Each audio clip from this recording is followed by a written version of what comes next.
मनु स्मृति को लेकर अक्सर क्यों विवाद खड़ा हो जाता है। एक लड़की हमेशा अपने पिता के संरक्षण में रहनी चाहिए। शादी के बाद पति उसका संरक्षक होना चाहिए। पति की मौत के बाद उसे अपने बच्चों की दया पर निर्भर रहना चाहिए। किसी भी स्थिति में एक महिला आजाद नहीं हो सकती। मनु स्मृति के 5वें अध्याय के 198वें श्लोक में ये बात लिखी है। ये महिलाओं के बारे में मनु स्मृति की राय साफ तौर पर बताती है। मनु स्मृति में दलितों और महिलाओं के बारे में कई ऐसे श्लोक हैं जिनकी वजह से अक्सर विवादों का जन्म होता है। वर्ष 2018 में महाराष्ट्र के राजनेता छगन भुजबल को अज्ञात व्यक्ति का पत्र मिला, जिसमें लिखा था, मनु स्मृति के बारे में मत बोलो, नहीं तो तुम्हारा दाभोलकर जैसा हाल होगा। तब भुजबल ने कहा था कि मैं इन पत्रों को गंभीरता से नहीं लेता हूं। मैं ऐसी धमकियों की वजह से अपना काम बंद करने नहीं जा रहा हूं। बाबा साहब अंबेडकर ने मनु स्मृति को जलाकर इस देश को संविधान दिया है, जो कि सभी देशों के बराबरी का अधिकार देता है। अगर मनु स्मृति उन विचारों को वापस लेकर आ रही है जिसकी वजह से हमें हजारों सालों तक शोषण झेलना पड़ा, तो हम मनु स्मृति को एक बार फिर जलाएंगे। हम इसकी आलोचना करेंगे। मैं किसी से नहीं डरता हूं। इससे पहले संभाजी भिड़े ने मनु को संत तुकाराम और संत जनेश्वर से भी महान बताकर विवाद पैदा किया था।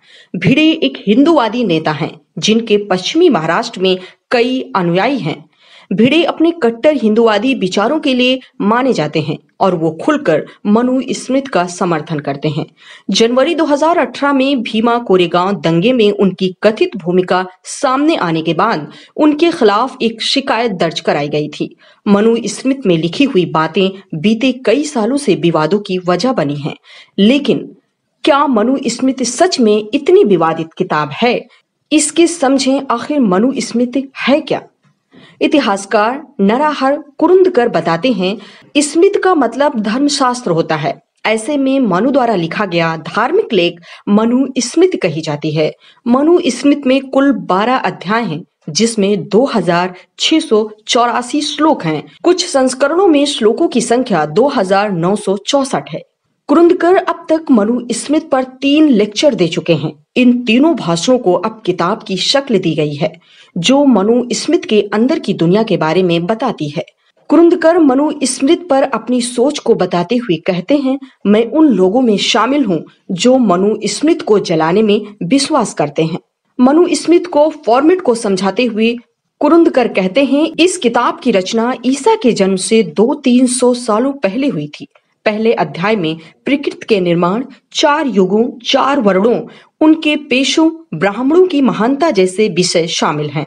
दूसरा अध्याय ब्रह्मचार्य और अपने मालिक की सेवा पर आधारित है। तीसरे अध्याय में शादियों की किस्तों, विवाहों के रीति रिवाजों, श्राद्ध यानी पूर्वजों को याद करने का वर्णन है। चौथे अध्याय में गृहस्थ धर्म के कर्तव्य, खाने या ना खाने के नियमों और 21 तरह के नरकों का जिक्र है। 5वें अध्याय में महिलाओं के कर्तव्यों, शुद्धता और अशुद्धता आदि का जिक्र है। 6ठे अध्याय में एक संत और 7वें अध्याय में एक राजा के कर्तव्यों का जिक्र है। 8वां अध्याय अपराध, न्याय, वचन और राजनीतिक मामलों आदि पर बात करता है। 9वें अध्याय में पैतृक संपत्ति, 10वें अध्याय में वर्णों के मिश्रण, 11वें अध्याय में पाप कर्म और 12वें अध्याय में 3 गुणों व वेदों की प्रशंसा है। मनु स्मृति की यही सामान्य रूपरेखा है।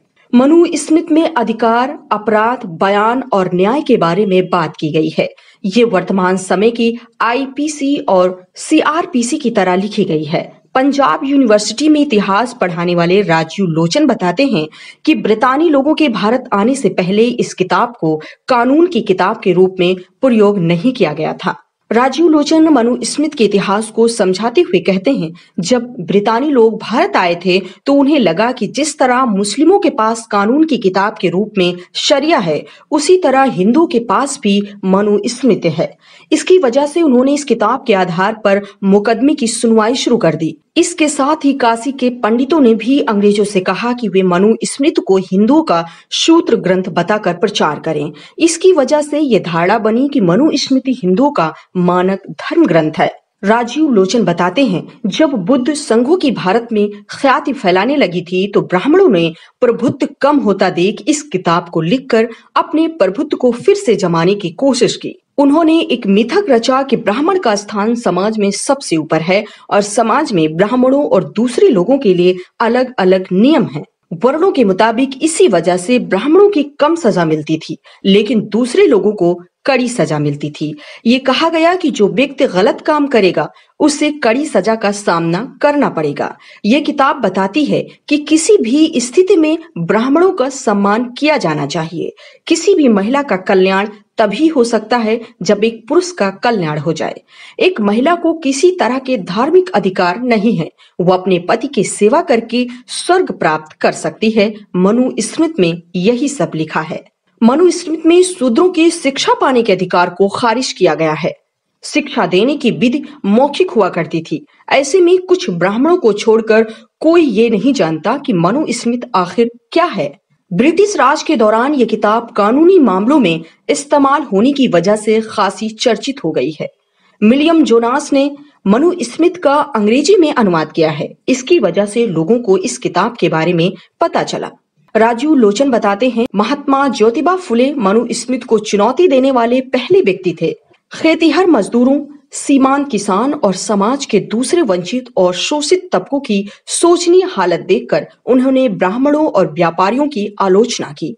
इस रिपोर्ट से कुछ बात क्लियर हुई होगी कि आखिर मनु स्मृति को लेकर अक्सर क्यों विवाद खड़ा हो जाता है। आपको ये रिपोर्ट पसंद आई हो तो लाइक करें या फिर पसंद नहीं आई हो तो डिसलाइक करें।